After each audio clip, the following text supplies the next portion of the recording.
You know the saying, a picture is worth 1,000 words. Well, a team of journalists at the New York Times has spent the past several months poring over the most powerful pictures from around the world to tell the story of 2024. And what they came up with will perhaps leave you speechless. Here's Eyewitness News reporter Kimberly Richardson.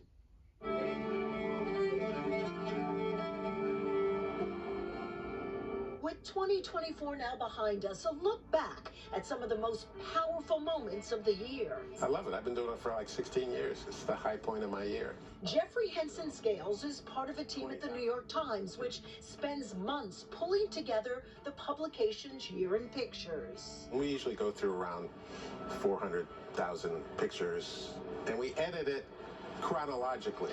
I first met Jeffrey during the pandemic, the Times dictating the terms. 4 years later, he tells me politics and world conflicts were driving forces. Here, a haunting image of a soldier in Ukraine firing on Russian troops. He's getting it just as the blast is going off and all these leaves and debris are flying up. You can't help but be drawn into this photograph, a student at UCLA looking out at an encampment. A critical skill Jeffrey feels is needed to capture exceptional images. You have to anticipate moments, and you sort of position yourself, thinking this might be a good spot. Precisely what happened here. Here, the contrast is striking. A little girl playing outside of a former school in Haiti that's now a shelter for families displaced by gang violence. The team tries to strike a balance, in the end, narrowing down hundreds of thousands of photos from all over the world to just 113. It seems like a monumental task.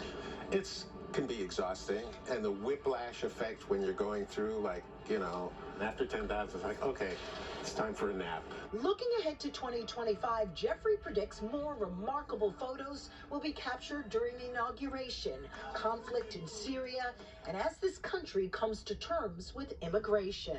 Looking at great photography is a really great way to look at the news and look at the world. Can't be beat. Kimberly Richardson, Channel 7, Eyewitness News. And that's the Francis Scott Key Bridge. It was just an incredible year. When you look at those pictures, you forget about so much because we get so inundated with news every day, right? So just taking a step back to look at all those iconic And just to see the snippets, those moments in time, bring back a whole wealth of stories. Isn't that interesting how pictures can bring up the emotions? Yeah. Because you do get desensitized, just the headlines constantly. For sure. See those pictures. You know what also makes me emotional? Cold weather. Yeah, just like the wind in your face, the tear, the very all morning. dramatic. I know. We're feeling it. It's gusty out there. It's